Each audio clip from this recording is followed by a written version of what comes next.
ప్రభు మీతో ఉండునుగాక. పునీత మార్కు గారు రాసిన సువిశేషములోని భాగము 7వ అధ్యాయము 1 నుంచి 8 వచనాలు, 14, 15 వచనాలు, 21 నుండి 23 వచనాలు. అంతటా యెరూషలేము నుండి వచ్చిన కొందరు పరిసయ్యులు, ధర్మశాస్త్ర బోధకులు యేసు వద్దకు వచ్చారు. వారు ఆయన శిష్యులు కొందరు చేతులు కడుక్కొనకే భోజనము చేయటను చూచెరి. పూర్వుల సాంప్రదాయము చొప్పున యూదులకు, అందు ముఖ్యముగా పరిసయ్యులకు చేతులు కడుక్కొనక భుజించు ఆచారం లేదు. అంగటి నుండి కొని వచ్చిన ఏ వస్తువునైనను వారు శుద్ధి చేయక భుజింపరు. అట్లే పానపాత్రలను, కంచు పాత్రలను శుభ్రపరపవలైన ఆచారములు ఎన్నో వారికి కలవు. కనుక పరిసయ్యులు, ధర్మశాస్త్ర బోధకులు తమ శిష్యులు పూర్వుల సాంప్రదాయములను లెక్క చేయక మరణ హస్తములతో భుజించుచున్నారేమి అని యేసును ప్రశ్నించిరి. అందుకు ఆయన వారితో, కపట భక్తులారా, మిమ్మల్ని గూర్చి యెషయా ప్రవక్త ఎంత సూటిగా ప్రవచించెను. ఈ జనులు కేవలము నన్ను పెదవులతో పొగడెదరు, కానీ వీరి హృదయములు నాకు దూరముగానున్నవి. మానవులు ఏర్పరిచిన నియమములను దైవ ప్రబోధములుగా బోధించుచున్నారు. కావున వారు చేయు ఆరాధన వ్యర్థము. దేవుని ఆజ్ఞను నిరాకరించి మానవ నియమములను అనుసరించుచున్నారు అని పలికెను. 14వ వచనం. పిదప ఆయన జనసమూహమును తిరిగి పిలిచి, మీరు విని గ్రహించుకొనగలరు అని చెప్పాను. వెలుపల నుండి లోపలికి పోయి మనుష్యుని అపవిత్రుడుగా చేయగలిగినది ఏదీను లేదు, కానీ లోపల నుండి బయలు వెళ్ళినవే మనుష్యుని అపవిత్రుడుగా చేయును అని అనెను. 21వ వచనం. ఏలైనా హృదయము నుండి దురాలోచనలు, వేశ్యాసంగము, దొంగతనము, నరహత్య, వ్యభిచారము, దురాశ, దౌష్ట్యము, మోసము, కామము, మాత్సర్యము, దూషణము, అహంభావము, అవివేకము వెలువడను. ఇట్టి చెడుగులన్నీ మానవుని అంతరంగము నుండి వెలువడి అతని మలినపరచును అని పలికెను. ఇది క్రీస్తు సువిశేషము. Praise the lord, praise the lord. తండ్రి వందనం, తండ్రి స్తోత్రం, యేసువా వందనం, యేసువా స్తోత్రం. Praise the lord, praise the lord, praise the lord, praise the lord. కూర్చోండి. ప్రియ సహోదరి సహోదరులారా, సామాన్య 22వ ఆదివారంలోకి మనం ప్రవేశించి ఉన్నాము. ఈ ఆదివారం యొక్క సువిశేష వచనాలు, దేవుని యొక్క ఆజ్ఞలను పాటించండి, మానవులు నియమించినటువంటి ఆచారాలను పక్కన పెట్టండి అని ఈరోజు మొదటి పట్టణము, 2వ పట్టణము సువిశేషాలు మనకు బోధిస్తూ ఉన్నాయి. దేవుడిచ్చినటువంటి ఆజ్ఞలకు ప్రాధాన్యతనివ్వకుండా ఈ లోకమైనటువంటి ఆచార వ్యవహారాలకి మనం ప్రాధాన్యతనిస్తున్నామని, దాని గురించి ఈరోజు పట్టణాలు మనకు బోధిస్తూ ఉన్నాయి. ఎందుకంటే అనుదినము కూడా, అంటే ప్రతిరోజు కూడా మన ఇష్ట ప్రకారం మనము జీవిస్తూ, మనకిష్టమైనటువంటి అలవాట్లు, మనకిష్టమైనటువంటి జీవితాన్ని మనము జీవిస్తూ, ఏదో ఒక రోజున పుణ్యక్షేత్రాలకు వెళ్ళి ఏదో అవుటుపల్లని, నిర్మలగిరని, గుణదలమాతని, వేళాంకిని అని రకరకాలుగా తీర్థయాత్రలు, పుణ్యక్షేత్రాలు మనం సందర్శించి వెళ్ళటం అనేది మనకి చాలా అలవాటుగా ఉంది. అయితే మనం ఎన్ని మొక్కుబడులు మొక్కినా ఇవన్నీ కూడా స్వార్థముతో నిండుకుని ఉంటాయి. ప్రతిరోజునేమో మన ఇష్ట ప్రకారం మనం జీవిస్తున్నాము, మన వార్తల ప్రకారం మనం జీవిస్తున్నాము, మన ఆచారాల ప్రకారం మనం జీవిస్తున్నాము. ఎప్పుడో ఒక రోజు పుణ్యక్షేత్రానికి మొక్కుబడికి మనం అక్కడికి వెళుతూ ఉన్నాం. అయితే వాక్యం చెబుతా ఉంది, మనం చేసేటువంటి మొక్కుబడులు కానీ ఈ పుణ్యక్షేత్రాలకు వెళ్ళేది కానీ స్వార్థముతో కూడుకున్నవని అని ఈరోజు పట్టణాలు మనకి తెలియజేస్తా ఉన్నాయి. ఏంటా స్వార్థం? నేను 10th పాస్ అయితే గుణదల వస్తాను. ఏముంది అందులో ఏముంది? ఒక స్వార్థం. మన మొక్కుబడులు లేదు, నాకు ఇది జరిగితే నేను వెలాంకిని వస్తాను. జరగకపోతే అంటే దేవునికి మనం ఒక పరీక్ష పెడుతున్నాం అన్నమాట. అంటే ప్రతిరోజు కూడా మన అలవాట్లు చొప్పున సన్నగా ఉండే పెడితే బాగుంటుంది. అనవసరం వేస్ట్ అయిపోయింది. మధ్యలో పెట్టు, గట్టిగా నొక్కు.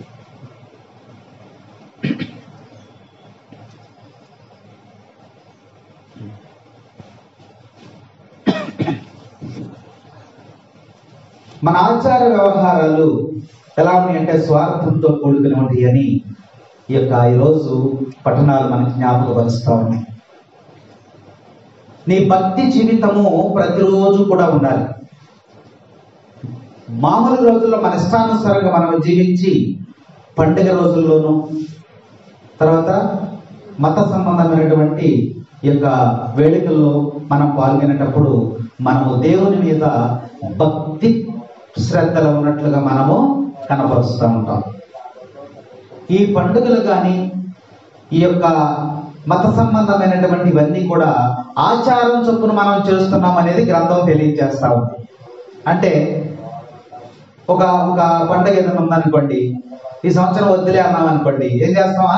ఇది ప్రతి సంవత్సరం చేస్తున్నాం, మా తాతవాళ్ళు చేస్తారు, మా నాన్నవాళ్ళు చేస్తారు, మేము కూడా చేయాలి, పండుగ చేయకపోతేట అని మనము ఆచారం చొప్పున పండుగలు చేస్తున్నామే కానీ దేవుని యొక్క ఆజ్ఞలు మనం పాటించడం లేదని ఈరోజు పట్టణాలు మనకి తెలియజేస్తా ఉన్నాయి. మరి అట్లా ఉన్నప్పుడు మరి సాంప్రదాయాల్ని ఆచారాల్ని పక్కన పెట్టాలా, దేవుని యొక్క ఆజ్ఞలను మనం పాటించాలా అనేటువంటి విషయాన్ని ఈరోజు సువిశేషం 1వ పట్టణం కూడా మనకి తెలియజేస్తా ఉంది. 1వ పట్టణం చూడండి ఒకసారి.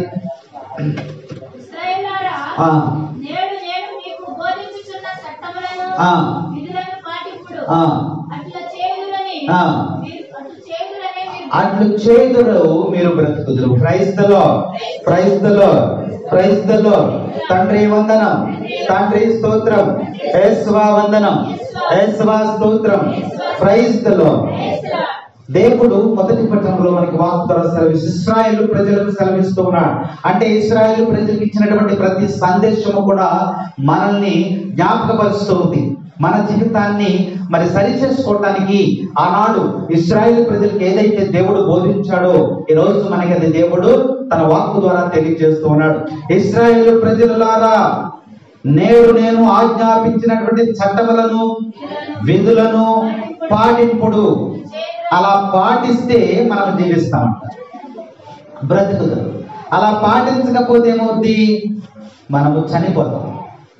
ఎవరైతే దేవుని యొక్క ఆజ్ఞలను పాటిస్తారో, ఆయన యొక్క విధులను మరి పాటిస్తారో వారు జీవించెదరు అని చెప్పి దేవుడు మరి స్వయముగా ఆ ఇశ్రాయేలు ప్రజలకు తెలియజేస్తూ ఉన్నాడు.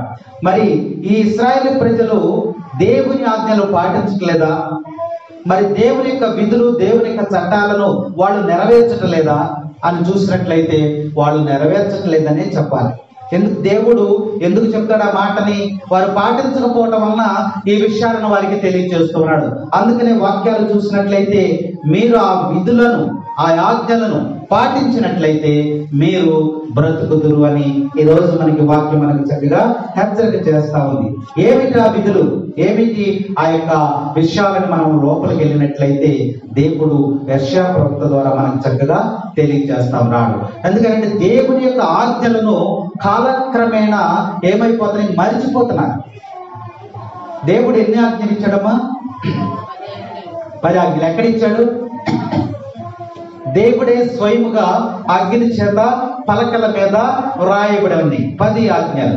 ఈ ఆజ్ఞలను పాటిస్తూ ఉన్నావా? ఇశ్రాయేలు ప్రజలను హెచ్చరిక చేస్తున్నాడు. ఈ ఆజ్ఞలను పాటించకుండా నువ్వు తీర్థయాత్రకు వెళ్ళినా, నిర్మలగిరి వెళ్ళినా, వేళాంగిని వెళ్ళినా, పుణ్యక్షేత్రాలకు వెళ్ళినా నీ ప్రార్థన అంతా కూడా వ్యర్థమైనటువంటి ప్రార్థన గ్రంథం మనకి స్పష్టంగా తెలియజేస్తాం. నీ హృదయంలో ఆచారాలకి, అలవాట్లకి నువ్వు చోటిచ్చి నువ్వు పుణ్యక్షేత్రాలకు, తీర్థయాత్రలకు వస్తే ప్రయోజనమేమి? నీ ప్రార్థన అంతా కూడా వ్యర్థమని దేవుడు హెచ్చరిక చేస్తూ ఉన్నాడు. అంటే ఒక తీర్థయాత్రకి వెళ్ళటము, ఒక పుణ్యక్షేత్రానికి వెళ్ళటము అది ఒక ఆచారం చొప్పున నువ్వు పాటిస్తున్నావు తప్ప నీ హృదయంలో భక్తి భావము లేదని ఈరోజు గ్రంథం మనకి తెలియజేస్తా ఉంది. ప్రజలకు, ఇశ్రాయేలు ప్రజలకు దేవుడు హెచ్చరిక చేస్తున్నారు. మీరు బ్రతకాలి అంటే, బ్రతకటం అంటే అర్థం ఏంటి? నిత్యము జీవించాలి. అంటే నిత్య జీవంలోనికి నువ్వు ప్రవేశించాలంటే ఏం చేయాలి? నా ఆజ్ఞలను పాటించాలి, నా చట్టములను, నా విధులను మీరు నెరవేర్చాలి. ఆజ్ఞల్లో ఒక ఆజ్ఞ ఒకటి ఉంది, మనకి బాగా ఇష్టమైనటువంటి ఆజ్ఞ. ఒకటేంటి? తల్లిదండ్రులను ఉందాది. నువ్వు ఇది లేకుండా నీ తల్లిని, నీ తండ్రిని నువ్వు గౌరవించకుండా, ఆదరించకుండా, ప్రేమించకుండా, వారితో మాట్లాడకుండా నువ్వు పుణ్యక్షేత్రాలకు వెళ్తే నీకు పుణ్యం వస్తుందా? అదే దేవుడు చెప్తున్నాడు. నా ఆజ్ఞలను, నా విధులను మీరు పాటించకుండా ఇశ్రాయేలు ప్రజలారా మీరు బ్రతుకుదురు. నా ఆజ్ఞలను మీరు పాటించండి. నా ఆజ్ఞలు మీరు పాటించకపోతే మీకు ఇక నిత్య జీవం అనేది లేదు, పరలోకం అనేది లేదు. కాబట్టి ఈరోజు వాక్యం అనే హెచ్చరిక చేస్తా ఉంది. దేవుని ఆజ్ఞలు పాటించువారు జీవింతురు, జీవింతురు. అదేనా వాక్యంలో ఉన్నది? నా ఆజ్ఞలు పాటించండి, నా విధులను, నా చట్టములు నెరవేర్చండి, అప్పుడు మాత్రమే మీరు జీవించారు. దేవుని ఆజ్ఞలు పాటించువారు జీవింతురు, జీవింతురు. యేసుని వాక్కులు చాటిన వారు సేవకులు, సాక్షులు. హల్లెలూయా పిత, హల్లెలూయా సుత, హల్లెలూయా ఆత్మ, హల్లెలూయా. హల్లెలూయా పిత, హల్లెలూయా సుత, హల్లెలూయా ఆత్మ, హల్లెలూయా. దేవుని యొక్క ఆజ్ఞలు ఏమై ఉన్నాయి? దీన మనస్కులు ధన్యులు, దేవుని రాజ్యం వారిది. దుఃఖితులెల్లరూ ధన్యులు, ఓదార్చబడుదురు నిత్యము. హల్లెలూయా పిత, హల్లెలూయా సుత, హల్లెలూయా ఆత్మ, హల్లెలూయా. హల్లెలూయా పిత, హల్లెలూయా సుత, హల్లెలూయా ఆత్మ, హల్లెలూయా. దేవుని ఆజ్ఞలు పాటించువారు జీవింతురు, జీవింతురు. వినమ్రులెల్లరూ ధన్యులు, భూమికి వారు వారసులు.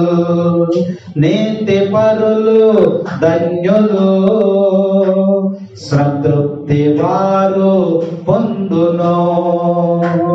హల్లెలూయా పిత, హల్లెలూయా సుత, హల్లెలూయా ఆత్మ, హల్లెలూయా. హల్లెలూయా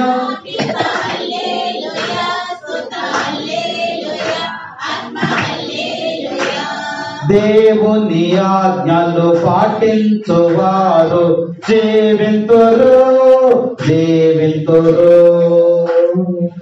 దయగలవారు ధన్యులు, దయగల మకుటం వారిది. నిర్మల హృదయులు ధన్యులు, దేవుని సదా దర్శింతురు. హల్లెలూయా పిత, హల్లెలూయా సుత, హల్లెలూయా ఆత్మ, హల్లెలూయా. హల్లెలూయా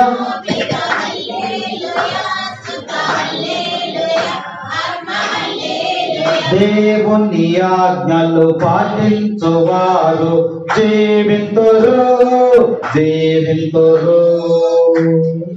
శాంతి నిర్మాతలు ధన్యులు, దేవుని పుత్రులు అగుదురు. వేద హింసితులు ధన్యులు, దేవుని రాజ్యం వారిది. హల్లెలూయా పిత హల్లెలూయా, సుత హల్లెలూయా, ఆత్మ హల్లెలూయా. హల్లెలూయా పిత హల్లెలూయా, సుత హల్లెలూయా, ఆత్మ హల్లెలూయా. దేవుని ఆజ్ఞలు పాటించువారు జీవింతురు జీవింతురు. ఎవరు జీవిస్తారంట? దేవుని యొక్క ఆజ్ఞలు ఎవరైతే పాటిస్తారో, దేవుని యొక్క చట్టాలు ఎవరైతే పాటిస్తారో మరి వారు మాత్రమే జీవిస్తారు అనే వాక్యం మనకి ఏమిటి ఆ ఆజ్ఞలు ఏమిటి అని మనం చూసినట్లయితే దీన మనస్సును కలిగి ఉండాలి, వినమ్ర హృదయం కలిగి ఉండాలి, దయ కలిగి ఉండాలి, నిర్మలమైన హృదయం కలిగి ఉండాలి, శాంతి నిర్మాతలై ఉండాలి, దేవుని పుత్రులుగా వారు ఉంటారని వాక్యం ఈరోజు మనకి బోధిస్తూ ఉంది. అందుకనే దేవుడు ఇశ్రాయేలును పిలుస్తూ అంటున్నాడు, ఇశ్రాయేలు ప్రజలారా, నేడు నేను ఆజ్ఞాపించినటువంటి చట్టములను విధులను పాటించుడి, అప్పుడు మాత్రమే మీరు జీవించెదరు అని వాక్యం మనకి హెచ్చరిక చేస్తా ఉంది. కాబట్టి దేవుని యొక్క ఆజ్ఞలను పాటించకుండా నరహత్య, వ్యభిచారము, తల్లిదండ్రులను అవమానించుట, అన్యదేవతలను ఆరాధించుట అనేక 10 ఆజ్ఞలు మనం చూసినట్లయితే మరి ఈ ఆజ్ఞలను పాటించకుండా నువ్వు చేసేటువంటి ప్రార్థన అంతా కూడా వ్యర్థమే. ప్రభు ఈ రోజు మనకి తెలియజేస్తున్నాడు. చూడండి, యెషయా గ్రంథము 1వ అధ్యాయం 10వ వచనం చూద్దాం. సొదొమ పాలకురారా, ప్రభు పలుకులను ఆలకింపుడు. దేవుని యొక్క ఉపదేశములను మీరు ఆలకించుడి. ప్రభు ఇట్లనుచున్నాడు, మీ బహుళ బలుల వలన నాకు ఒరిగినది ఏమిటి? చక్రాపమ. ఇశ్రాయేలు ప్రజలను ఉద్దేశించి దేవుడు మాట్లాడుతూ ఉన్నాడు, మీరు నా ఆజ్ఞలను పాటించకుండా మీరు వచ్చి బలులు అర్పిస్తూ ఉన్నారు, మీ బలుల వలన నాకు ఒరిగేది ఏంటి? దేవుడు మాట్లాడుతున్నాడు యెషయా ప్రవక్త ద్వారా. నీ హృదయ శుద్ధి లేదు, నీ హృదయంలో భక్తి లేదు, కానీ నువ్వు అర్పించేటి బలుల వలన నాకు ఒరిగేది ఏంటి? నేను వచ్చి బలి అర్పించమని నిన్నేమన్నా అడిగానా? నేను దేవుడు అంటూ ఉన్నాడు, నిన్ను పుణ్యక్షేత్రానికి రమ్మని నేను అడిగానా? నేను ఈ కానుకలు సమర్పించమని నేను నిన్ను అడిగానా? నువ్వు అర్పించేటువంటి బలుల వలన నాకు ఉపయోగం ఏంటి? వాక్యం స్పష్టంగా మనకి బోధిస్తుంది. చదువు, మీరు పొట్టేళ్లను దహన బలిగా అర్పించడం వలన పోతరించిన పశువుల కొవ్వును పేల్చుట వలన నాకు విసిగెత్తుచున్నది. దేవుడు చెప్తున్నాడు చూడండి, అక్కడ మీరు పశువుల కొవ్వుతో మీరు అర్పించేటువంటి బలులతో నాకు విసుగొచ్చేస్తుంది. దేవుడు మాట్లాడినటువంటి మాటలు. నిన్ను ఎవరు బలి అర్పించమన్నారు? వచ్చి నేనేమన్నా అడిగానా? నీ బలుల వలన నాకు విసుగు ఎత్తుచున్నది. నువ్వు క్రొవ్వినటువంటి ఆ యొక్క పశువుల క్రొవ్వును తీసుకుని వచ్చి ఆ బలిపీఠము ముంద నువ్వు పేల్చుట ద్వారా, అంటే కాల్చుట ద్వారా నాకు విసుగు పుట్టుచున్నది. ఎడ్లు, గొర్రెలు, మేకలు నెత్తురు నాకు ప్రీతి కలిగింపదు. నువ్వు తీసుకొచ్చి పొట్టేళ్లను బలి అర్పిస్తున్నావు, పావురాలను బలి అర్పిస్తున్నావు. నేను అడిగానా నిన్ను? నువ్వు అర్పించేటువంటి బలి ఆ రక్తము వలన నాకు ప్రీతి చెందదు, నేను సంతృప్తి చెందను. నీ పొట్టేళ్లు, నీ పశువులు, నీ పక్షుల యొక్క బలి అర్పణ చేసేటువంటి రక్తము చేత నాకు ఇష్టం లేదు, నేను సంతృప్తి చెందటలేదు. మరి ఏంటంట? తర్వాత చదువుమా. మీరు నా సన్నిధికి వచ్చినప్పుడు మీనన్నిటినీ కొని రమ్మన్నది ఎవరు? మిమ్ము నా ఆవరణలో కాలు పెట్టమన్నది ఎవరు? అయోగ్యమైన ఈ బలులు నాకు అవసరం లేదు. ఈ అయోగ్యమైనటువంటి బలి నాకు అవసరం లేదు. రోజువారీ జీవితంలో నీ ఇష్టం వచ్చినట్టు నువ్వు జీవిస్తూ ఉన్నావు, నీ ఆచారాలు నువ్వు పాటిస్తూ ఉన్నావు, నీ వ్యవహారాలు నువ్వు చేస్తూ ఉన్నావు. కానీ నా దగ్గరికి వచ్చి నువ్వు బలులు అర్పిస్తున్నావు. ఎవరికి కావాలి ఈ బలులు? నీ హృదయంలో శుద్ధి లేదు. నా మాట చొప్పున, నా ఆజ్ఞ చొప్పున, నా చట్టము చొప్పున, నా విధులు నువ్వు నెరవేర్చకుండా నీ ఇష్టం వచ్చినట్టు నువ్వు జీవిస్తూ ఈరోజు నువ్వు వచ్చి బలి అర్పిస్తే అది నాకు ఇష్టమా? నాకు అసహ్యమైతే ఉంది. కాబట్టి ఈ ప్రాంగణంలోకి నిన్ను నమ్మదవదు. ఈ అర్థపర్థం లేనటువంటి ఈ కానుకలు నువ్వు తీసుకొని ఇక మీదట నా సన్నిధిలోనికి నువ్వు రావద్దని దేవుడు ప్రత్యేకంగా తెలియజేస్తూ ఉన్నాడు. ఈ పశువుల క్రొవ్వుతో నువ్వు పొగ వేస్తామంటే ఆ పొగ, ఆ ధూపము నాకు అసహ్యముగా ఉన్నదని దేవుడు ఈ సమయంలో మాట్లాడుతూ ఉన్నాడు. ఇశ్రాయేలు ప్రజలదే, మీరు నా ఆజ్ఞలు పాటిస్తారా? పాటించినప్పుడే మీరు బ్రతికెదరు. అప్పుడు మీకు ఏర్పాటు చేసినటువంటి స్థలములోనికి నేను నిన్ను నడిపించుకుని వెళతాను అని దేవుడు వాగ్దానం చేస్తూ ఉన్నాడు. కాబట్టి మీరు ఎంత ప్రార్థన చేసినా మీ ప్రార్థన నేను ఆలకించున్నాను. తర్వాత వచ్చిన చదువు, మీరు వేయు సాంబ్రాణిపుగా నాకు అసహ్యంగా ఉన్నది.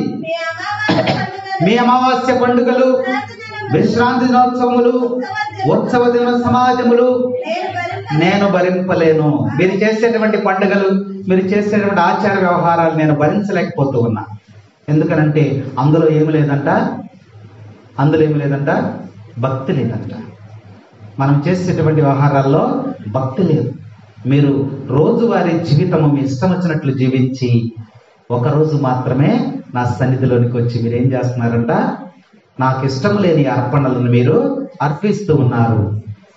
అంటే దేవుడు కోరేది ఏం కోరుతున్నాడు? దేవుడు హృదయమును కోరుతున్నాడే తప్ప నీ బలులను, నీ క్రొవ్వినటువంటి మాంసం యొక్క ధూపములను ఆయన అసహ్యముగా ఉందని చెప్పి ప్రభు మనకి సెలవిస్తున్నాడు. కాబట్టి మంచి క్రియలు చేయుట మీరు నేర్చుకునవలేను వాక్యం మనకి సెలవిస్తుంది. తర్వాత వచ్చిన చదువుమా,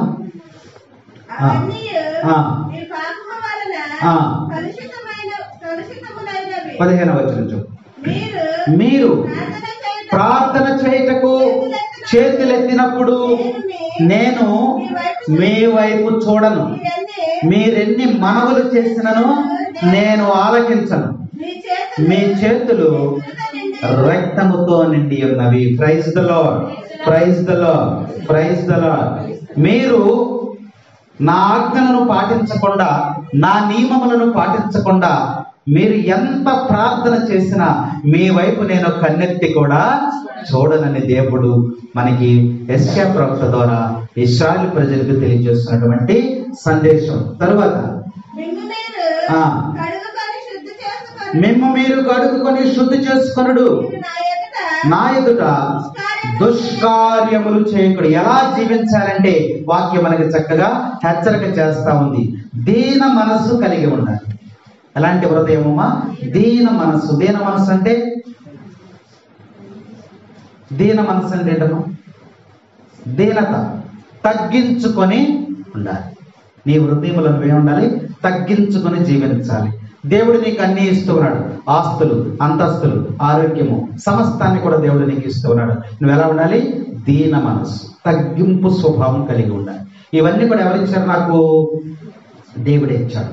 కాబట్టి దేవుణ్ణి నువ్వు ఆరాధించేటువంటి, దేవునికి లోబడి, ఆయన ఆత్మకు లోబడి జీవించేటువంటి దీన మనసును నువ్వు కలిగి ఉండాలి. ఇంకా చూసినట్లయితే వాక్యాల్లో చక్కని మాటలు చదువు. మంచిని చేపట్టుడు, న్యాయమును జరిగను. మంచి చేయటానికి మనం పూనుకోవాలి. నువ్వు మంచి చేసినప్పుడు అది తిరిగి మరలా నీకు వస్తుందంట. ఎప్పుడు వస్తుంది? ఒక మంచి కార్యం నువ్వు చేసినప్పుడు అది తిరిగి మరలా నీకు చేరుకుంటుందంట. మీకు చక్కని ఉదాహరణ ఒకటి నేను చెప్తాను. ఒక చిన్న బాలుడు వీధులంట వస్తువులు అమ్ముకుంటున్నాడంట. అమ్ముకుంటూ తిరుగుతున్నాడు. ఆ రోజు బేరమేమి కూడా జరగల. బాగా ఆకలితో ఉన్నాడు. కనీసం ఎవరన్నా మరి మంచినీళ్ళు కానీ ఏదన్నా ఇచ్చినా తాగటానికి కూడా సిద్ధంగా ఉన్నాడు, ఆకలితో ఉన్నాడు. అలా తిప్పుకుంటూ ఒక చోటకు ఒక ఇంటికి వచ్చిన తర్వాత ఆ ఇంట్లో ఆమెను పిలిచి, అమ్మ నాకు బాగా ఆకలిగా ఉంది, వస్తువులు ఏవి అమ్మలేదు, ఈ రోజు చేతిలో చిల్లిగవ్వ కూడా లేదు, కాబట్టి నాకు ఒక గ్లాసులు మంచినీళ్ళు ఇస్తే తాగి కాసేపు నేను ఈ చెట్టు నీడ పడుకుని వెళ్ళిపోతానమ్మా అన్నప్పుడు ఆమె లోపలికి వెళ్ళి ఆమె ఏం చేసిందంట, ఈ బిడ్డ ఎంత ఆకలితో ఉంటే కనీసం మంచినీళ్ళు అడిగాడు కదా అని చెప్పి లోపలికి వెళ్ళి ఒక గ్లాసు నిండా పాలు పోసుకుని ఒక బ్రెడ్ తీసుకుని వచ్చి, అయ్యా ఇది తిను అని చెప్పినప్పుడు వెంటనే ఆ బ్రెడ్ తిని ఆ పాలు తాగాడంట. తాగి ఆకలిని తీర్చుకుని దప్పికను తీర్చుకుని ప్రాణమును నిలబెట్టుకుని ఆ చెట్టు దగ్గర కాసేపు ఉండి, అమ్మా నువ్వు దేవుడిలాగా నాకు ఆకలిని తీర్చావు, నీకు ధన్యవాదాలని చెప్పి ఆ పక్కనే ఉన్నాడు. తర్వాత వెళ్ళిపోయాడు. ఇతను పిల్లవాడు మరి చదువుకుని వస్తువులు అమ్ముకుంటా వస్తువులు అమ్ముకుంటా ఒక పెద్ద డాక్టర్ అయ్యాడంట. Praise the lord, praise the lord. ఒక 20 సంవత్సరాల తర్వాత ఇతనేమయ్యాడమ్మా, ఒక పెద్ద డాక్టర్ అయ్యాడంట. నిపుణుడు, అమెరికాలో పనిచేస్తున్నాడు అతను. డాక్టర్, పెద్ద డాక్టర్ అయిపోయాడు. కొన్ని 20 సంవత్సరాలు జరిగిపోయిన తర్వాత ఈ స్త్రీకి అనారోగ్యం వచ్చింది,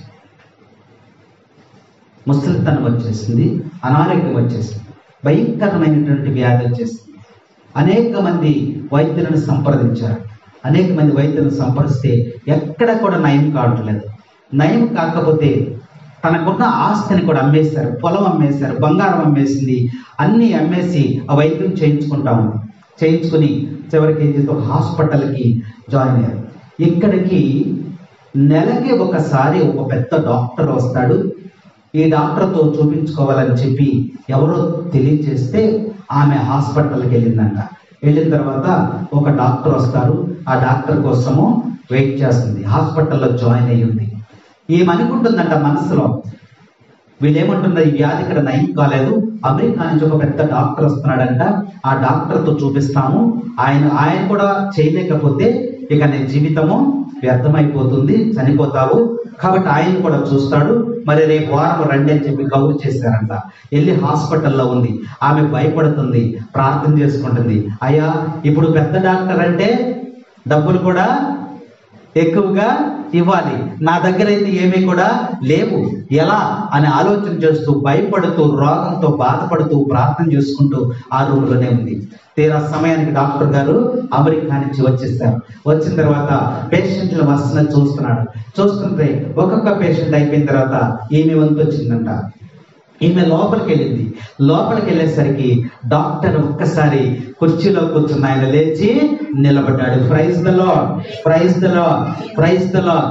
ఆ ముసలి ఇంకా తదేకంగా చూస్తూ ఉన్నాడంట. తదేకంగా చూస్తూ, ఆ రోజు నేను ఆకలితో ఉన్నప్పుడు, దార్పికతో ఉన్నప్పుడు, నా చేతిలో చిలికవ లేనప్పుడు నాకు సహాయం చేసింది ఈ స్త్రీయే కదా అని మనసులో ఒక ఆలోచన వచ్చింది. ఒక 20-25 సంవత్సరాల తర్వాత గుర్తుపెట్టుకుని ఈ కుర్రవాడు పెద్దవాడైపోయాడు కాబట్టి ఈమె ఆ కుర్రవాడిని గుర్తుపట్టలేదు. ఆయన గుర్తుపట్టిన తర్వాత ఈ స్త్రీయే కదా నా ప్రాణం నిలిపింది ఆ రోజు.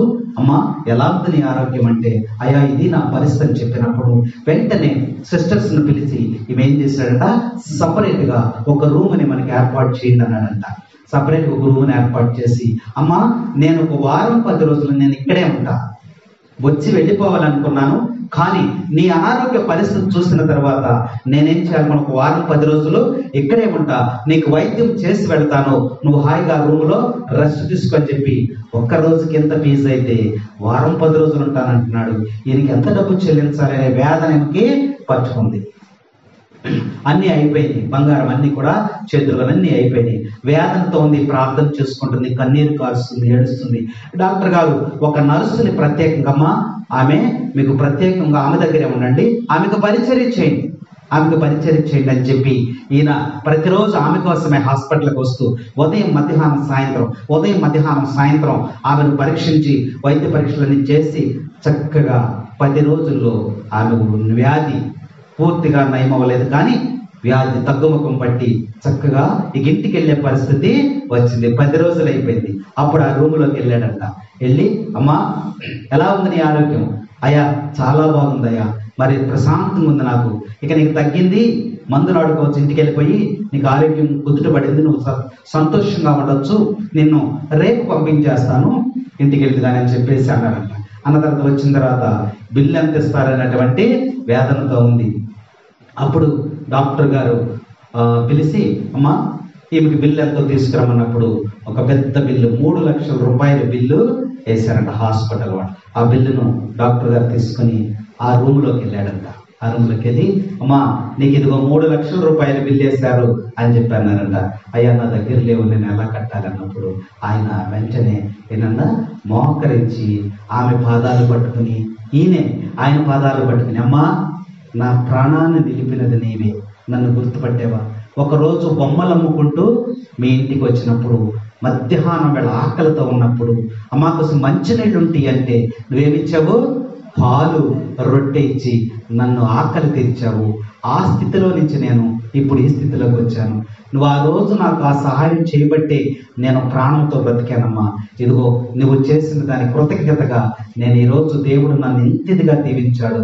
ఈ బిల్లు మొత్తం నేనే కడతానమ్మా, నువ్వు రంజని తల్లిలాగా ఆమెను వాటేసుకుని ప్రార్థించినప్పుడు ఆమె కన్నీరు నీరైపోయింది. దేవా, నేను చేసినటువంటి సహాయాన్ని 20-25 సంవత్సరాల వరకు నువ్వు దాచి ఉంచావా? దాసి ఉంచి ఈ రోజు నాకు ఆ బిడ్డతో నాకు సహాయం చేసావని బిడ్డ కన్నీరు నీరైపోయి మరి అక్కడ దేవుని స్తుతిస్తూ ప్రార్థించిందట. Praise the lord, praise the lord. అందుకని దేవుడు తెలియజేస్తూ ఉన్నాడు, నువ్వు చేసినటువంటి సహాయం దేవుడు దాచి ఉంచుతాడు. నువ్వు ఎవరికైతే అనాథలకు, విధవరాండ్రకు, దిక్కులేని వారికి, నిస్సహాయులైన వారికి, బలహీనులైనటువంటి వారికి నువ్వు చేసినటువంటి సహాయాన్ని దేవుడు ఏం చేశాడమ్మా? దాచి ఉంచుతాడంట. అది మీకు మరలా నీకు ఎప్పుడు అవసరం అప్పుడు దేవుడు మరలా తన యొక్క దయను, తన కృపను నీకు బయలుపరుస్తాడని ఈ వాక్యంలో మనకి హెచ్చరిక చేస్తూ ఉన్నాడు. అందుకని మంచిని చేయటానికి పూనుకునుడు యెషయా ప్రవక్త ద్వారా దేవుడు తెలియజేస్తూ ఉన్నాడు. చూడండి, నువ్వు ఎంతో మందికి ఎన్నో సహాయం చేస్తూ ఉంటావు. ఆ సహాయము నువ్వు ఆపదలో ఉన్నప్పుడు నీకు దేవుడు నీకు సహాయం చేస్తాడు తప్పనిసరిగా. Praise the lord, praise the lord, praise the lord. 17వ వచనం చదువు. మంచిని చేపట్టుడు, న్యాయమును జరిగింపుడు, పీడితులను ఆదుకొనుడు, అనాథ శిశువులకు న్యాయం చేయుడు, వితంతువులకు కోపు తీసుకొనుడు. ప్రభు ఇట్లా అనుచున్నాడు, మన వివాదములను పరిష్కరించుకుందాము. మీ పాపములు సింధూరము వలె ఎర్రగానున్నను, మంచు వలె తెల్లవలను. Praise the lord, praise the lord. అందుకనే ప్రభు తెలియజేస్తున్న ఆజ్ఞలను పాటించండి, మంచిని చేయడానికి మీరు పూనుకొనుడు, మీరు నేర్చుకోండి, ఇప్పటి నుంచి మీరు నేర్చుకోండి అని చెప్పి ప్రజలకు యెషయా ప్రవక్త దేవుడు హెచ్చరిక చేస్తుంది. న్యాయమును పాటించడానికి మీరు ప్రయాసపడండి, ఇతరులకు మేలు చేయటం మీరు అలవాటు చేసుకోండి. మేలు చేయాలంటే మనం ఏదో డబ్బు ఖర్చు పెట్టాలని కాదు, లేదా మనకున్న తీసి పెట్టాలని కాదు. ఒక్కొక్కసారి మాట సహాయం, నీ మాట కూడా అది ఎంతో సహాయపడుతుంది. నీ మాట ద్వారా కూడా అవతల మనిషికి ఓదార్పు. చెరసాలలో ఉన్నటువంటి వారికి ఏం కావాలి? ఓదార్పు కావాలి. మాటలు, బలహీనులైనటువంటి వారికి మాటలు శక్తినిస్తాయి. కాబట్టి యేసు ప్రభువు మరి డబ్బులు తీసుకొచ్చి ఇచ్చాడా? మాట సహాయం చేశాడు. అయా పక్షవాత రోగితో ఆయన వేదన చెందుతూ బాధపడుతూ ఉంటే ఆయన అన్నాడు, ఇంతవరకు నీకు ఎవరూ సహాయం చేయలేదా? నేను నీకు సహాయం చేస్తాను. మాటలు, ఆయన మధురమైనటువంటి మాటలతో కూడా ఆయన అద్భుతమైనటువంటి క్రియలు చేసినటువంటి వాడు. అందుకనే ఈరోజు దేవుడు కోరేది ఏంటంటే నీ హృదయాన్ని కోరుతా ఉన్నాడు. నీ బలులు, నీ కానుకలు, నీ వేషము, నీ భాష కాదు ఆయన కోరుకునేది. ఏమంటున్నాడంటే నీ హృదయము మంచిదై ఉండాలి, నీ హృదయ శుద్ధి ఉండాలి, నీ హృదయములో మంచి దయ, కనికరము, జాలితో నీ హృదయాన్ని నింపుకొనండి. ఎందుకనంటే హృదయము మోసకరమైనదని వాక్యం హెచ్చరిక చేస్తావు. అందుకనే ప్రభు చెప్తున్నాడు, నీతి, న్యాయము, ధర్మం అనేవి ఎక్కడైతే ఉంటాయో అక్కడ సోదర ప్రేమ ఉంటుంది. సోదర ప్రేమ లేకుండా, సహోదరి ప్రేమ లేకుండా దైవ ప్రేమ లేదు. నీ సోదరుని నువ్వు ప్రేమించకుండా, నీ పక్కవారిని నువ్వు ప్రేమించకుండా, ఇతరులతో మంచిగా నువ్వు మాట్లాడలేకుండా దేవుణ్ణి ఎలా ప్రేమిస్తావు? అందుకనే సోదర ప్రేమ, దైవ ప్రేమ. ఆజ్ఞలు దేవుని యొక్క ఆజ్ఞలండి, నిన్ను వలే నీ పొరుగు వారిని ప్రేమించును. నూతనమైన 2 ఆజ్ఞల్లో ఒకటి ఉంది, దేవుడైనటువంటి సర్వేశ్వరుని మాత్రమే ఆరాధించు, నిన్ను వలె నీ పొరుగు వారిని ప్రేమించు. అంటే ₹1 బిళ్ళకి ఇటుపక్క బొమ్మ, ఇటుపక్క బరుసు ఏ విధంగా ఉంటాయో అలాగే నీలో దైవ ప్రేమ ఉంది అంటే సోదర ప్రేమ ఉండాలి. సోదర ప్రేమ ఉంది అంటే దైవ ప్రేమ ఉండాలి. ఈ 2 కూడా ₹1 బిళ్ళకి బొమ్మ, బరుసు ఉన్నట్లుగా సోదర ప్రేమ, దైవ ప్రేమ. అందుకనే వ్యక్తి ఆ యొక్క దేవాలయంలోకి ప్రార్థన చేసుకోవడానికి వచ్చినప్పుడు ఆయన చెప్తున్నాడు ఏమంటే, నువ్వు దేవాలయంలోనికి కానుకలు సమర్పించడానికి వచ్చే ముందు, ప్రార్థన చేయడానికి వచ్చే ముందు నువ్వేం చేయాలంట? నీ సహోదరుడితో సఖ్యత పడి, సమాధానపడి నువ్వు దేవాలయంలోకి వచ్చి ప్రార్థన చేయమన్నాడు. అవునా? ఇట్లాగే ప్రార్థన టైం అయిపోయింది, ప్రార్థన టైం అయిపోయింది. ఎన్ని గంటలకు మనకి ప్రార్థన? 7 గంటలకి ప్రార్థన. 6:30 గంటలకి ఇక్కడ సరిహద్దు దగ్గర గొడవ మొదలైంది. దడి పక్కకి జరిపేసి కట్టాడంట ఆయన. పోట్లాట్లు జరిగేటప్పుడు ఏం జరుగుతుంది అమ్మా? చూసారా ఇప్పుడు పోట్లాడలా? చూసారా ఏం జరుగుతుంది? పెద్ద పెద్ద యుద్ధలే. చెన్నై చెప్పండి. ఆ పోట్లాడేటప్పుడు ఏం జరుగుతుంది అమ్మా? అప్పుడే టైం అయిపోయింది, నేను వచ్చేస్తే ఈ పక్కన ఈ ప్రహరీ దగ్గర గొడవ జరుగుతుంది. ఎలా జరుగుతుంది గొడవ? చేతులు ఎంత ఉంటుంది? చేతులు సాగిపోతా ఉండి. గొడవ జరిగేటప్పుడు ఏమవుతాయమ్మా? చేతులు జాగిపోతామండి. ఆమె ఏం చేస్తుంది? ముడేస్తుంది, ఊడిపోద్ది, ముడేస్తుంది, ఊడిపోద్ది. చూసారా మీరు? ఇప్పుడు గమనించారా? ముడేస్తుంది, మంచి ఫోర్స్గా ఉంటుంది అనమాట. ముడేస్తుంది, వెంటనే ఊడిపోద్ది. ఈయన లుంగి పైకి కడతాడు, జారిపోద్ది, కడతాడు, జారిపోద్ది. వీళ్ళు ఆవేశంలో ఉంటారనమాట. మాట్లాడి అప్పుడే నేను వచ్చా. వచ్చేసరికి ఆమె అంటుంది, భాషాలు వచ్చారు, ప్రార్థన మొదలైంది. ప్రార్థన అవని నీ సంగతి చెప్తా. ఏమంటుందమ్మా? ప్రార్థన. మళ్ళీ ఆమె ప్రార్థనకు రావాలి. గొడవ కాదు కూడా. ప్రార్థన టైం అయిపోతుంది, ఎక్కడికి రావాలమ్మా? ఆదివారం ప్రార్థన మాందో, ప్రార్థనకు రావాలి. మాస్టర్ వచ్చారు, ప్రార్థన మొదలు పెట్టారు. ప్రార్థన అవని నీ సంగతి చెప్తా అని చెప్పి గబగబా ముడేసుకుని గుళ్ళోకి వచ్చేసి ప్రార్థన అయిన తర్వాత మొదలెడతాను. ఇక్కడికి వచ్చి ఏం ప్రార్థన చేస్తావు ఏమా? ఏం ప్రార్థన చేస్తావు? అందుకని దేవుడు అంటున్నాడు ఏమన్నాడంటే, చూసారా, సోదర ప్రేమ లేనిదే దైవ ప్రేమ లేదు, దైవ ప్రేమ లేనిదే సోదర ప్రేమ లేదని వాక్యం మనకి హెచ్చరిక చేస్తా ఉంది. కాబట్టి నీ హృదయ శుద్ధి దేవుడు కోరేది, నీ హృదయం శుద్ధినే ఆయన కోరుతున్నాడు తప్ప నీకు హావభావాలు కానీ, నీ శరీర సౌందర్యం కానీ, నీ ఆస్తిపాస్తులు కానీ, నీ అంతస్తులు కానీ, నీ అధికారాలు ఆయన ఏమి కూడా కోరుకోవట్లేదు. హృదయ శుద్ధి కలిగి ఉండు, అప్పుడు నీ ప్రార్థన నేను ఆలకిస్తాను అంటున్నాడు. Praise the lord, praise the lord, praise the lord. అందుకని ఒకసారి మనం జక్కయ్యని జ్ఞాపకం చేసుకుందాం. జక్కయ్య గారిని జ్ఞాపకం చేసుకున్నట్లయితే ఆయన ఏం చేస్తాడు? ఆచార వ్యవహారాలని పాటిస్తూ ఉన్నాడు. ఆయన ఆచార వ్యవహారాలే. ప్రజల దగ్గర సొంత పన్నులు వసూలు చేసేటువంటి వాడు, అధిక పన్నులు వసూలు చేసేటువంటి వాడు. నీతి కానీ, న్యాయం కానీ, ధర్మం కానీ ఆయన హృదయంలో లేదు. ఎక్కువ వసూలు చేయడం, ఆయన మినహాయించుకోవడం, ఆయన సంపాదించుకోవడం, ఆయన జలసా చేయడం ఇంతవరకే చూసుకున్నాడు. కానీ హృదయంలో శుద్ధి లేదు. కానీ ఒకరోజు దేవుణ్ణి చూడాలనుకున్నాడు. అప్పుడు దేవుడు ఏమంటున్నాడు? ఏమన్నాడు ఆయనతో? నువ్వు నన్ను చూడాలనుకోవడం దేవునికి ఇష్టమే, కానీ నువ్వు నన్ను చూడాలి అంటే నువ్వేం ఖాళీ చేయాలి? నీ హృదయం ఖాళీ చేయాలి. నీ హృదయంలో ఖాళీ చేయాలి.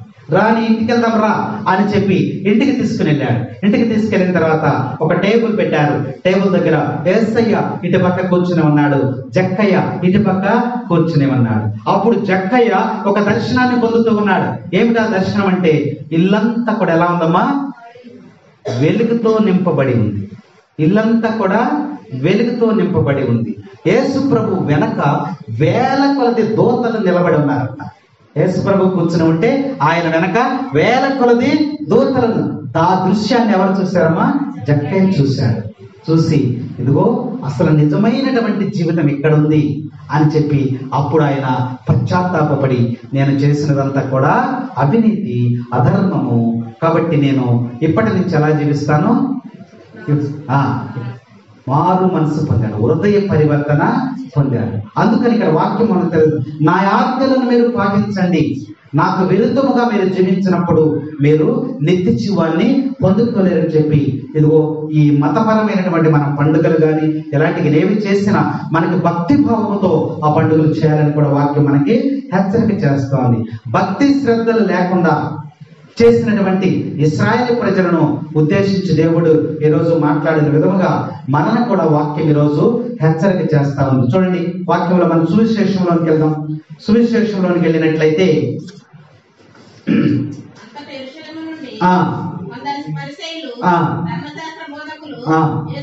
యేసు వద్దకు వచ్చారు. ఎవరెవరు? పరిసయ్యులు, ధర్మశాస్త్ర బోధకులు యేసు ప్రభు దగ్గరికి వచ్చారు. వచ్చేమంటున్నారు?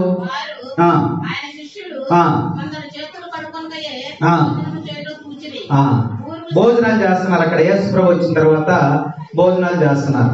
భోజనాలు చేసే దగ్గరికి పరిసయ్యులు వచ్చారు, ధర్మశాస్త్ర బోధకులు కూడా వచ్చారు.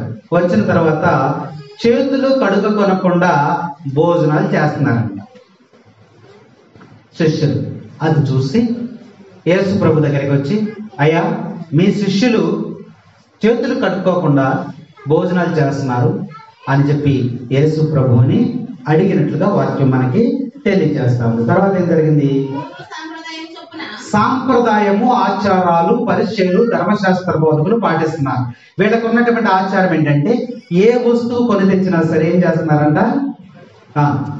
ఏ వస్తువు కొని తెచ్చినా దానిని శుద్ధి చేసి చేతులు కడుక్కుని భుజించేటువంటి ఒక ఆచారం. ఒక పాత్ర అయినను, ఒక కంచు పాత్ర అయినను శుభ్రపరచాలనేటువంటిది ఒక ఆచారాలు వాళ్ళకి ఉన్నాయి. కాబట్టి ఈ ఆచారాలను పాటించాలి. మిగిలిన జీవితం ఎలా ఉన్నా పర్వాలేదు, చేతులు కడుక్కుని భోజనం చేయాలి. భోజనం చేసిన తర్వాత వాడు ఏ పాపమైనా చేయొచ్చు, ఏ పాపమైనా చేయొచ్చు, ఎలా అయినా మాట్లాడవచ్చు, ఆడి ప్రవర్తన ఎలాగైనా ఉండొచ్చు. అందుకనే యేసు ప్రభు అంటున్నాడు, యెషయా ప్రవక్త మీకు సూటిగా తెలియజేశాడు కదా, అయినప్పటికీ కూడా మీలో మార్పు లేదు. మీరు ఆచారాలనే పట్టుకుంటున్నారు, చేతులు కడుక్కోలేదని మీరు అంటున్నారు. కానీ కడుక్కున్నటువంటి మీ హృదయాలు ఎలా ఉన్నాయి? చేతులు కడుక్కుని భుజించినటువంటి మీ యొక్క హృదయాలు ఎలా ఉన్నాయి? మీ హృదయాలు దేవునికి చాలా దూరముగా ఉన్నాయి. అందుకనే యెషయా ప్రవక్త ద్వారా మీకు తెలియజేశాను. అయినప్పటికీ కూడా మీరు మారు మనసు పొందలేదు, పరివర్తన లేదు. మీరు మీ హృదయములో మాకు చాలా దూరముగా ఉన్నాయని వాక్యం మనకి హెచ్చరిక చేస్తాము. అంటే దేవుడు ముఖ్యంగా మన నుండి కోరుకునేది ఏంటంటే, మానవుని యొక్క హృదయాన్ని ఆయన కోరుకుంటూ ఉన్నాడు. నువ్వు చేతులు కడుక్కోవటం ఆరోగ్యానికి మంచిదే, కానీ అదే నియమంగా పాటించి అదే ఆచారాన్ని నువ్వు తప్పుగా ఇచ్చినట్లయితే నీ హృదయము శుద్ధి లేదు. చేతులు కడుక్కోవడం మంచిదే, కానీ చేతులు కడుక్కున్నటువంటి నీ హృదయము అపవిత్రమై ఉన్నది. ఏలయన హృదయంలో ఏమున్నాయంటమ్మా? చదువు వాక్యంలో వచ్చేవాడు. ఏలయన హృదయం నుండి దురాలోచనలు, వేశ్యా సంగము, దొంగతనము, నరహత్య, వ్యభిచారము, దురాశ, దౌష్యము, మోసము, కామము, మాత్సర్యము, దోషణములు, అహంభావము, అవివేకము. ఎన్నున్నాయమై? ఎన్ని? 12 కొందరు అన్నారు, 13 కొందరు అన్నారు, 13. ఇవన్నీ కూడా ఎక్కడ ఉన్నాయంట? నువ్వు ఇవన్నీ హృదయంలో పెట్టుకొని చేతులు కడుక్కోలేదంటావేంటి? నీ హృదయం నాకు అసహ్యముగా ఉన్నది, నీ జీవితము నాకు అసహ్యముగా ఉన్నది, నువ్వు నాకు చాలా దూరముగా ఉన్నావు. చేతులు కడుక్కోవాలని ఆచారాన్ని, బాహ్య శుద్ధిని గురించి నువ్వు మాట్లాడుతున్నావు, అంతర్గత శుద్ధిని గురించి నువ్వు మాట్లాడలేదని యేసు ప్రభువు ఈ సువిశేషములో సూటిగా ఆ పరిసయ్యులకు, ధర్మశాస్త్ర బోధకులకు ఆయన హెచ్చరిక చేస్తూ ఉన్నాడు. ఈరోజు దేవుని యొక్క వాక్యంతో దేవుడు మనతో కూడా మాట్లాడుతూ ఉన్నాడు. నీ హృదయం ఎలా ఉంది? కాబట్టి దేవుడు నువ్వు చేతులు కడుక్కున్నావా, ఆచారాన్ని పాటించావా అని అనటం లేదు. చేతులు కడుక్కోవడం మంచిదే, భోజనానికి మంచిదే, కానీ ప్రభు కోరేదేంటి? మానవుని యొక్క హృదయం. నీ హృదయము ఎలా ఉన్నది? హృదయము ప్రేమకు నిలయమై ఉండాలి. హృదయము ప్రేమకు నిలయం, మంచి ఆలోచనలు అందులో నుంచి ఉద్భవించాలి. నువ్వు లోపలికి తీసుకునేటువంటి ఏదైనా సరే అది శుభ్రమైనదే, అది మంచిదే. హృదయంలో నువ్వు తీసుకునేది ఏదైనా అక్కడే మంచిదే. కుళ్ళిపోయినటువంటి యాపిల్ నీకు ఇస్తాం, తింటావా? తిను. నీ శరీరంలోనికి, నీ హృదయంలోనికి, లోపలికి నువ్వు శరీరంలోనికి ప్రవేశించేది ప్రతి ఒక్కటి కూడా మంచిది. కానీ నీ శరీరం నుండి వెలుపలికి వచ్చే మాత్రము మలినమయ్యి ఉంటాయి. కాబట్టి మలినం అనేది ఎక్కడ తయారవుతుంది? నీ హృదయంలో తయారవుతుంది. మంచిది లోపలికి వెళ్తుంది, చెడు బయటకు వస్తుంది. అంటే మలినం ఎక్కడ తయారవుతుంది?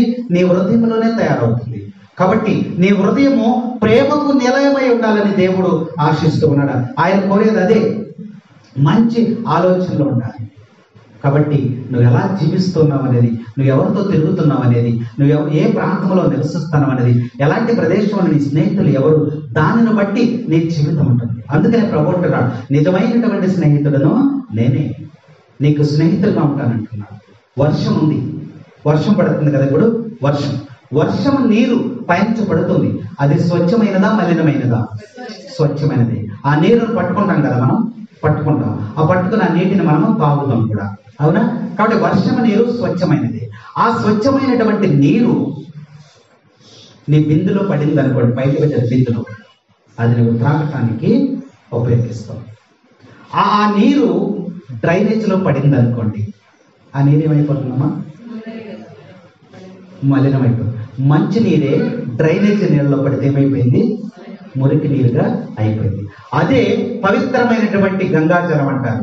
అందులో పడింది అనుకోండి, అక్కడ అది పవిత్రమైన గంగాజలం అని దానిని మొక్కుతారు, దాన్ని తాగుతారు, అవునా?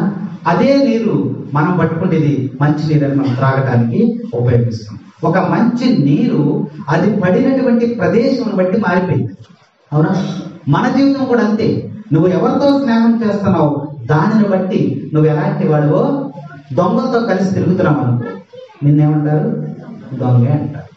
మంచివాడితో కలిసి తిరుగుతున్నావు అనుకో, నిన్నేమంటారు? మంచివాడే అని అంటారు.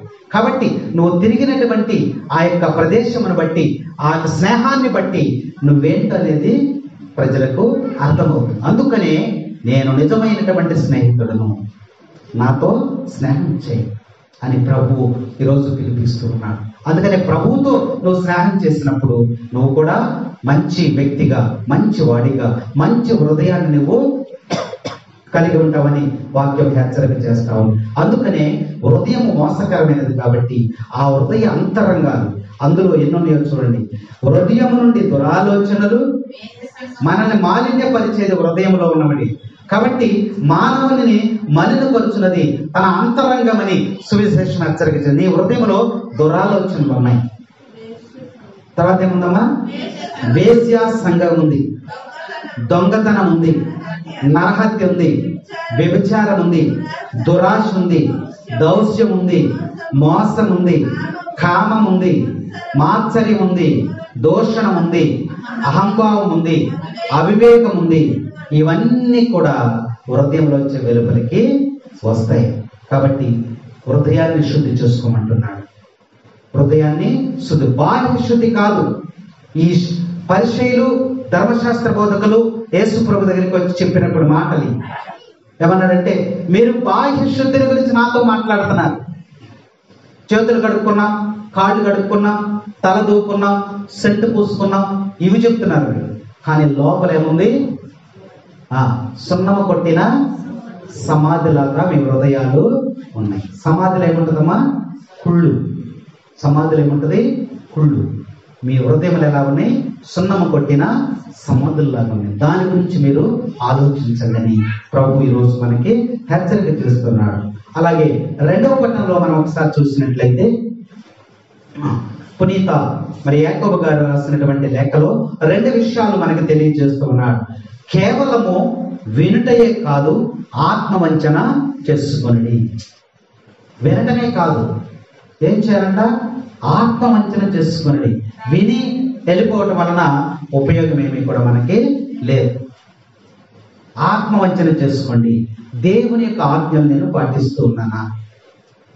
హృదయము మలినమైనది అంటున్నారు కాబట్టి ఈ హృదయంలో ఉన్నటువంటి మలినాలు నాలో ఉన్నాయా?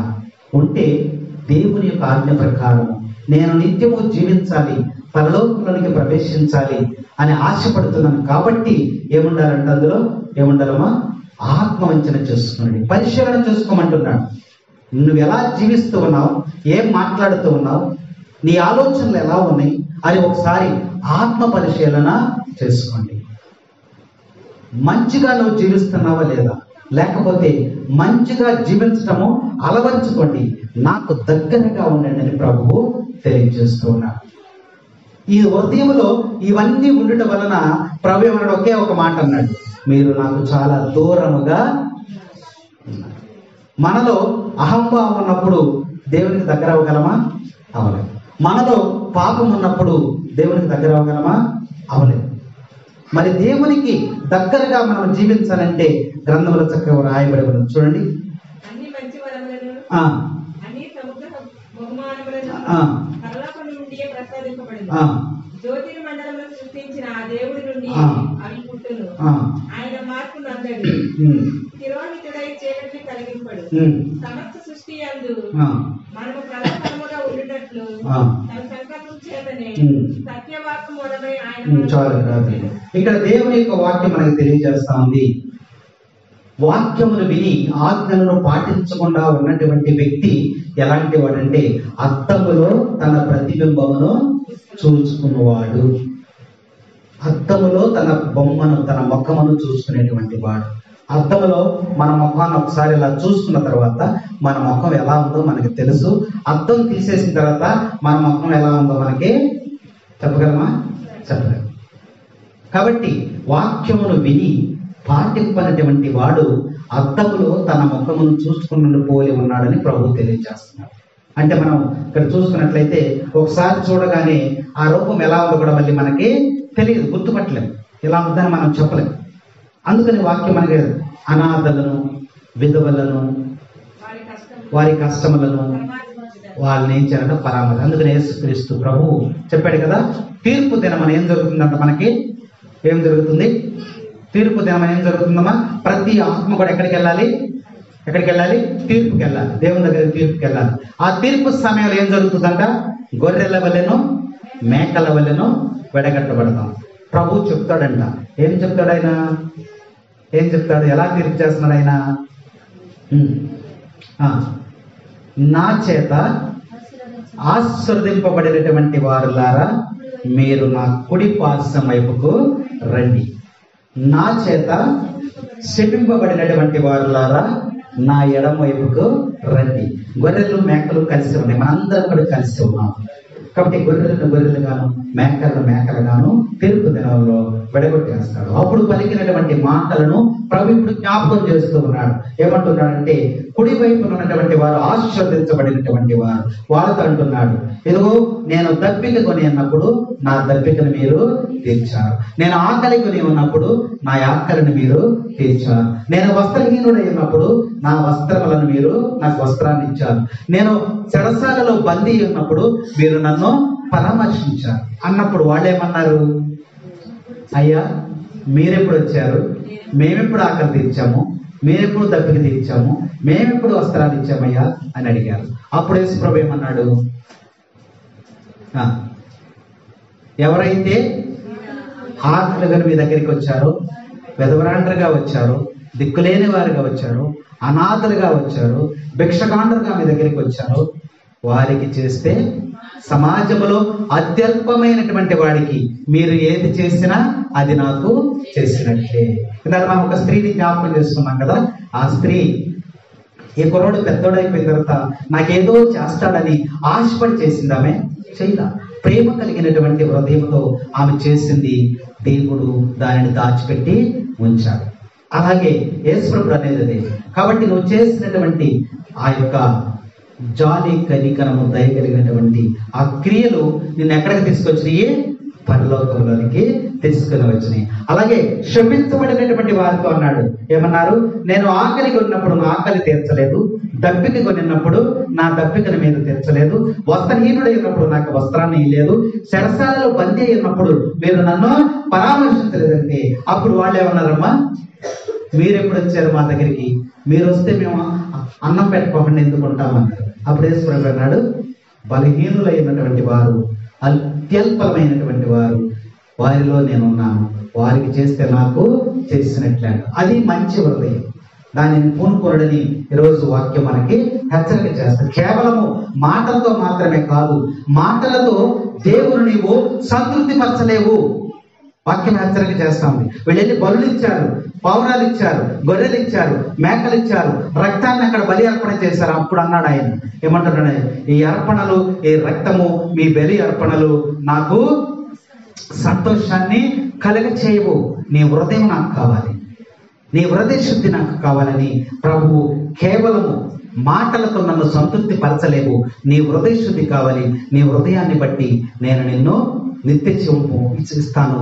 నువ్వు నీ హృదయ స్థితిని బట్టి నువ్వు పరలోకంలోనికి ప్రవేశిస్తావని ప్రభు ఈరోజు వాక్య ద్వారా మనకి హెచ్చరిక చేస్తున్నాడు. ఎప్పుడైతే నీ హృదయం శుద్ధి కలిగి ఉంటుందో అప్పుడు నీకు భక్తి ఉంటుంది. నువ్వు ఎప్పుడైతే భక్తి కలిగి ఉంటావో అప్పుడు ప్రభు దగ్గరగా ఉంటావని ప్రభు హెచ్చరిక చేస్తూ ఉన్నాడు. నీవెంత ఇశ్రాయేలు ప్రజలతో అంటున్నాడు, నువ్వు నాకు చాలా దూరంగా ఉన్నారంటున్నారు. వాళ్ళు ఏమనుకుంటున్నారు, నేను ఈరోజు గుడికి వెళ్ళాను,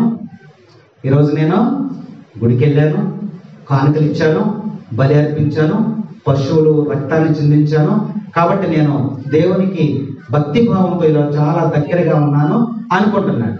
కానీ దేవుడు ఏమంటున్నాడంటే, నువ్వు నాకు చాలా దూరముగా ఉన్నావు, నీ హృదయంలో 13 పాపాలు ఉన్నాయి. వీటన్నిటిని కూడా నువ్వు శుద్ధి చేసుకో. బాహ్య శుద్ధి కాదు, అంతర్గత శుద్ధితో నువ్వు నా దగ్గరికి వచ్చినప్పుడు నేను నీకు నిత్య జీవాన్ని ప్రకటిస్తానని ప్రభు ఈరోజు దేవుని యొక్క ఆజ్ఞలు పాటించమని ఈరోజు దేవుడు మనకి హెచ్చరిక చేస్తూ ఉన్నాడు. నా దగ్గర ఉండు ఓ యేసయ్యా,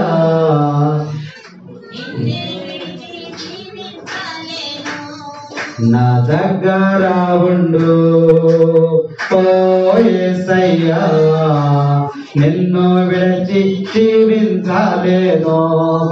నా దగ్గర ఉండు ఓ యేసయ్యా, నిన్ను విడిచి జీవించలేను. చీకటి సమయములో వెలుగుగా ఉండు, మరణ సమయములో జీవముగా ఉండు.